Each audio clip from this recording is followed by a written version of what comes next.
Good evening, viewers. Welcome to the Northeast News Bulletin. This is Anupa presenting the headlines first.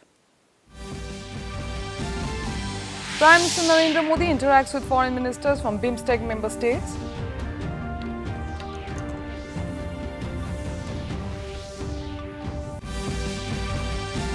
Centre increases donor budget to 82,000 crores, says Union Minister Doordarshan Sindhya, Minister on two-day visit to Meghalaya and Assam.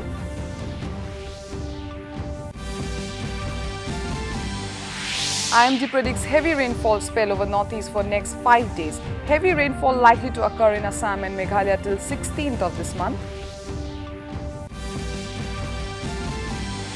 Chief Minister Pema Khandu holds meeting with Arunachal Chamber of Commerce and Industry. Discusses on need to inspire youth for entrepreneurship. BCCI releases schedule for Sri Lanka Tour tournament to kick off with 3 T20s at Palakele International Cricket Stadium.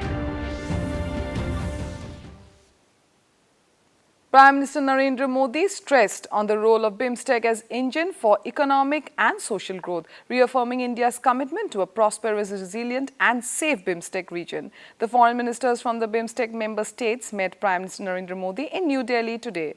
The Prime Minister held discussions with the ministers on strengthening the regional cooperation in areas including connectivity, trade, health, science, security and people-to-people exchanges during the meeting. Modi further highlighted BIMSTEC's significance to India's neighbourhood first and Look East policy as well as its Sagar vision for security and growth for all in the region.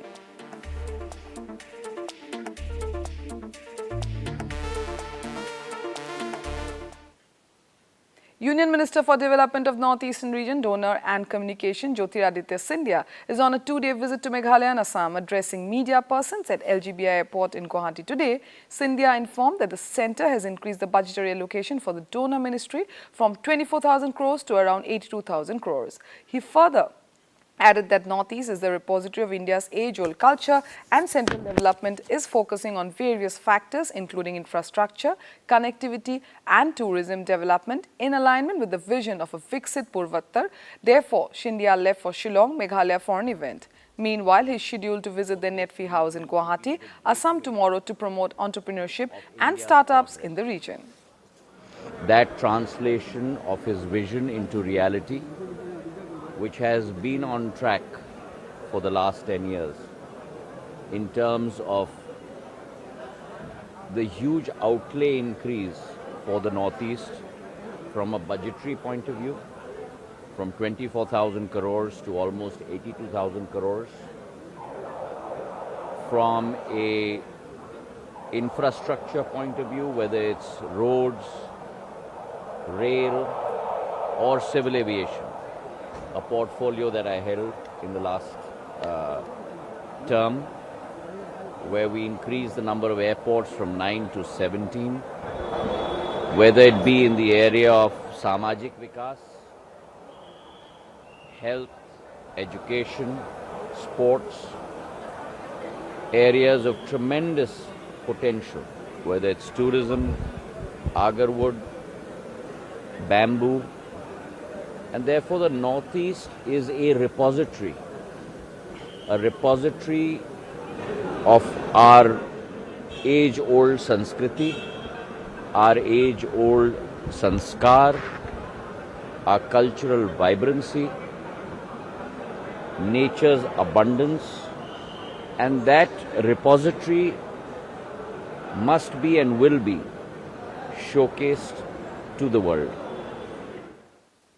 In a positive development, India and Bhutan have agreed to work together in the areas of climate change, air quality, forest and wildlife management. A delegation from Bhutan headed by Minister of Energy and Natural Resources, Gem Shering, met Union Minister of State for Environment, Forest and Climate Change, Kirtivardhan Singh in New Delhi. Both the leaders discussed various issues including air quality, climate change and forests. Singh further thanked the Bhutanese minister on joining the International Big Cat Alliance, a global initiative of India, and stressed that climate change is a common concern for both the countries.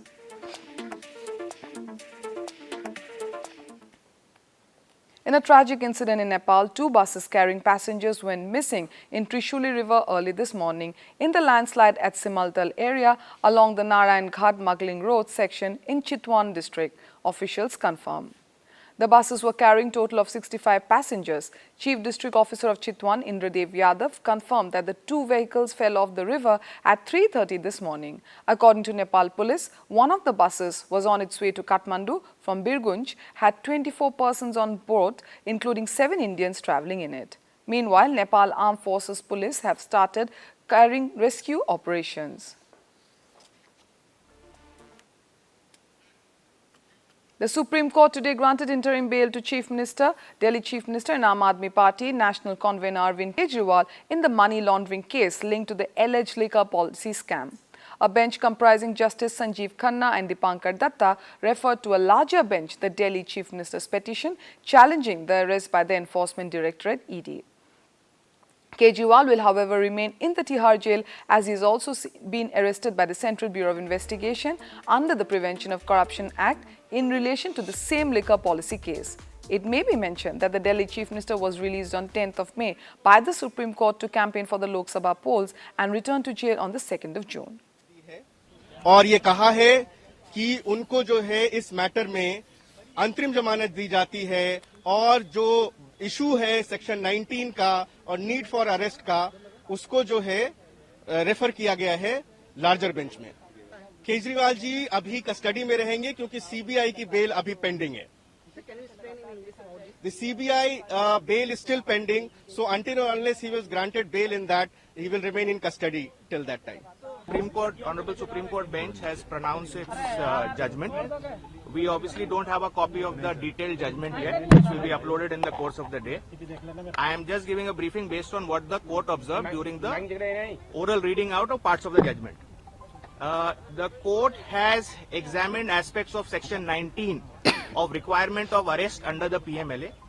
There were certain legal issues which arose from that, which especially in the context of whether there is a requirement of necessity of arrest in addition to the requirement of section 19 which are stipulated in that section. Those aspects the court has referred to a larger bench, and that outcome we will have to await. However, in the interim, Union Home Minister Amit Shah spoke to Mizoram Chief Minister Laldu Homa yesterday and said that the Memorandum of Understanding MOU on the relocation of the Assam Rifle, which has been held by the Ministry of Home for some time, will be finalized within a week. It may be mentioned that Laldu Homa was on a visit to Delhi recently but was unable to meet the Home Minister for specific reasons. Therefore, he wrote to the Home Minister and apprised him on various issues including the cyclone Rimal effect, refugee relief and Assam Rifle relocation.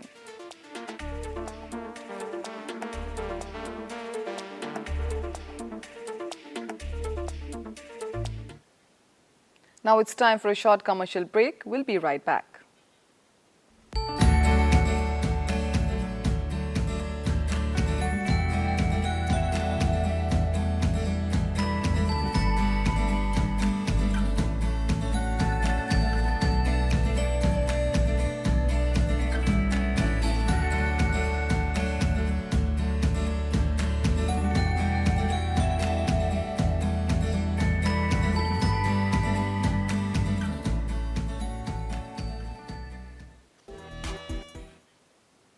The Indian Meteorological Department, IMD, predicted heavy to very heavy rainfall spell over northeast India, southwest peninsula part of the country and adjoining east region during the next 5 days.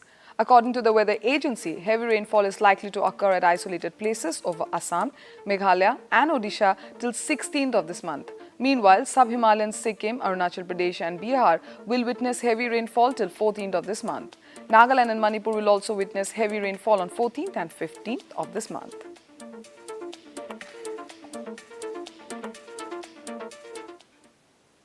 In Assam, the flood situation has improved further, but more than 2,500 villages of 86 revenue circles across 26 districts still continue to reel under deluge. The river Brahmaputra, Burhi-Dihing, Disang and Kusiara are still flowing above danger level. However, in a positive development, no report of loss of human life due to flood during the last 24 hours have been recorded. In view of this, the state government has opened 189 relief camps and 110 relief distribution centers across the state to minimize the damages. NDRF and SDRF teams have been deployed for rescue and relief operations. Chief Minister Pema Khandu had the meeting with the members of the Arunachal Chamber of Commerce and Industry today, led by President Arunachal. Taking to X handle, Khandu informed that they discussed about the well-being of the business community and the need to inspire the youth for entrepreneurship. The Chief Minister further added that he also sought significant feedback from ACCI on the development of the state industrial policy. He also invited suggestions for the upcoming state budget scheduled for presentation later this month. Another story from the state Arunachal, Chief Minister Pema Khandu had a meeting with his advisors Kamlung Mosang, Alo Libang and Bamang Felix. Taking to his X handle, Khandu further informed that they discussed various issues pertaining to the welfare of the state and its people. Khandu expressed that their valuable insights and suggestions are instrumental in shaping the vision for a prosperous Arunachal Pradesh.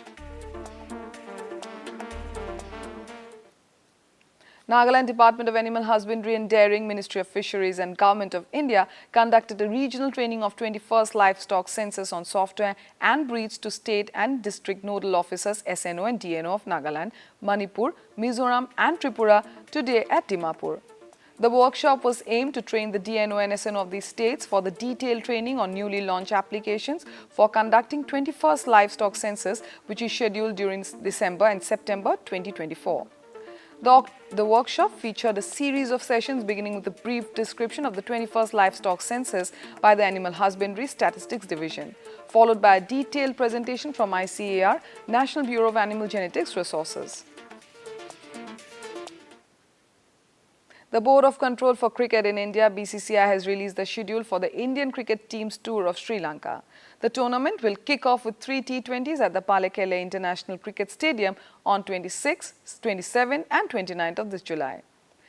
This will be followed by 3-match ODI series in Colombo at the R. Premadasa International Stadium on the 1st, 4th and 7th of August.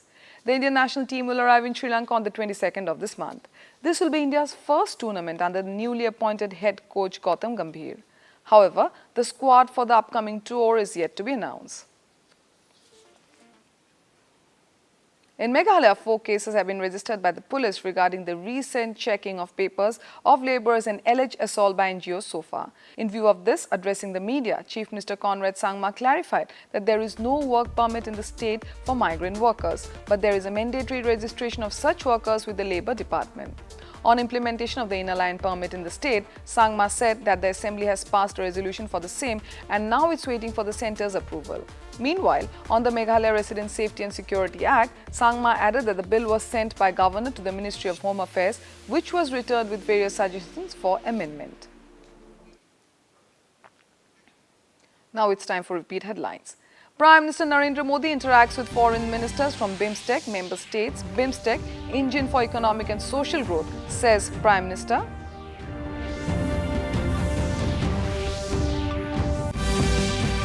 Centre increases donor budget to 82,000 crores, says Union Minister Jyotiraditya Scindia, Minister on the 2-day visit to Meghalaya and Assam.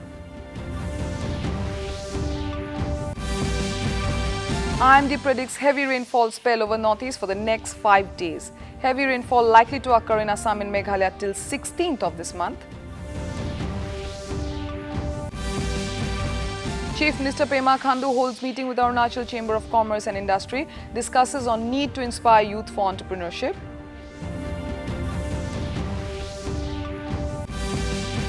And BCCI releases schedule for Sri Lanka tour tournament to kick off with 3 T20s at Palakele International Cricket Stadium. That brings us to the end of this evening's bulletin. Thank you for tuning in. Namaskar.